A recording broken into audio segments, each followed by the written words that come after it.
Good evening. I'd like to take a few moments out of your time to address 3 key points regarding the complex and controversial issues of global warming, but more specifically a subcategory of that versatile issue, which scientists refer to as global dimming.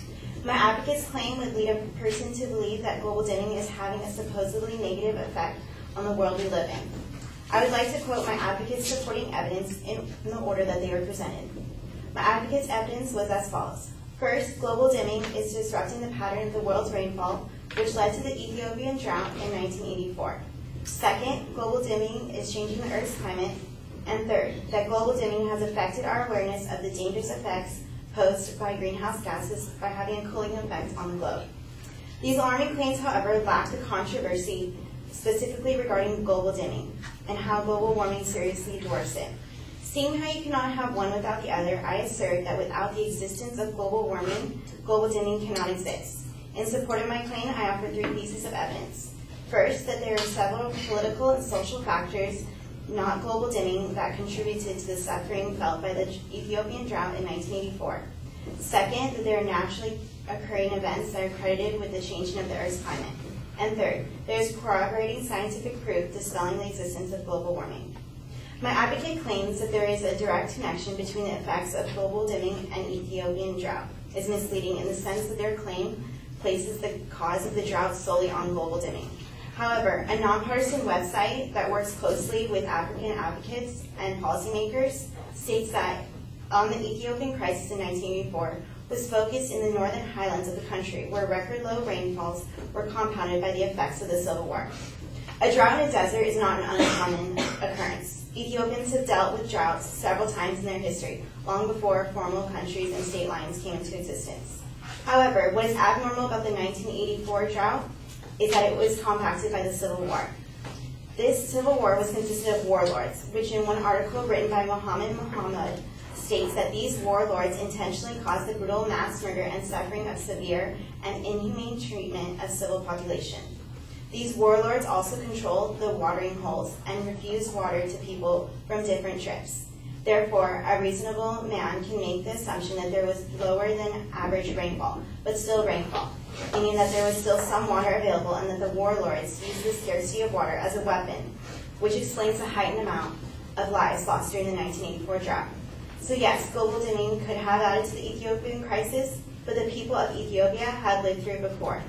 And the supply of water, therefore, is an overwhelming political and social issue which prevented the Ethiopians from equal access to water are the real culprits. The next claim that I would like to address is my advocate's statement regarding the Earth's climate change, mainly the U.S., is due to global dimming. The scope of the word change is extremely broad. Is this change for the better, for the good, or is it indifferent? This needs to be taken into consideration, especially when making an allowance that every continent is experiencing climate changes in a different fashion. My advocate's claim mainly referred to the effects felt by the United States, while briefly touching on China's study of decreasing rainfall everywhere, when in fact that there are other places in the globe which positive effects are being seen in climate change. Take, for example, in Europe. In 2009, atmospheric scientist from the University of Maryland, Calvin Wang, reports that Europe has seen a visibility increase and brightening of the skies since the mid-1980s. These clearer skies are likely to be the cause of increasingly strict pollution laws that have been put into place by the government. This is a perfect example of the shining city on the hill, upon placing restrictions on pollution, which cause global dimming. My advocate would have you believe that global dimming is bad for the globe, but I would assert that the several international conferences regarding pollution, that global dimming is linked with capitalism. At an international conference in 2010 on environmental pollution, it was stated that the environmental regulation has resulted in environmental problems from Asian countries. And this article did not say that this effect is occurring globally, but rather specifically on the continent of Asia. My last claim is that the global dimming is a subcategory of global warming. My advocate claimed that global dimming has affected our awareness of the dangerous effects posed by greenhouse gases. However, Professor Philip Stott from the Biogeography Department at the University of London states that the climate is always changing and is never stable. If it were stable, it would actually be interesting scientifically, because it would be the first time for 4.5 billion years, and the claim that humans are affecting climate change is nearly irrelevant, because it always will be changing. In conclusion, without the existence of global warming, global dimming cannot exist. First, there are several political and social factors that contribute to the suffering felt by the Ethiopian drought in 1984. Second, there are naturally occurring events that are credited with the changing of the Earth's climate. And third, there is corroborating scientific proof dispelling the existence of global warming.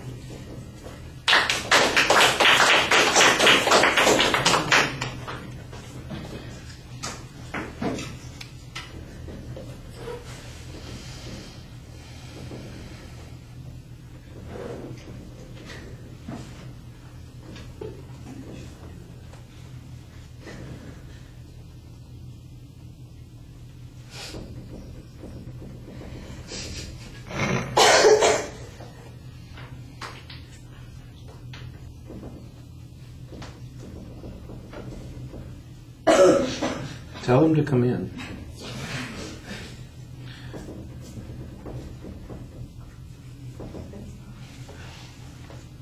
All right, I thought you did a good job summarizing the general issues at the beginning of this speech, and you lay out the secondary issues also very clearly. There's some discussion about what your arguments are going to be, and in fact, you've kind of got a preview of the responses that you're having on each of the points, as well as a setup of what the secondary points are going to be. So it's all going to be easy to follow. There are a couple of places where you cite websites that you're getting information from that you don't really tell us what the website is. There's one early on that said it's a nonpartisan website, but you didn't tell us what it was. Later on, we had an argument or a site that's being given linking capitalism and environmental regulations, and again, the quote was vague, and I didn't really get a very clear citation on it. In other places, though, you do a pretty good job of citing the information. There's not a direct address of the advocates' evidence and reasoning, mostly counterclaims, most of which are, in fact, contradictory and mutually exclusive, so it does suggest that you do have good responses on those points. The counter-causality on the Ethiopian crisis, I think you did a good job explaining. I was a little less certain about what inferences you were drawing on that second point in regard to pollution, so I think you need a little bit clearer internal summary on that. On the last point, it's a very generic kind of claim. It applies to the subject, but it seems like you're trying to cover an awful lot with the one piece of information. I did think that you had a nice summary, and that helps make the argument stronger. Your delivery is fine. You project well enough. I think a little variety in your voice would make the argument more appealing to listeners, but I thought, like I said, the emphasis in the summary helps quite a bit in selling your point. All right.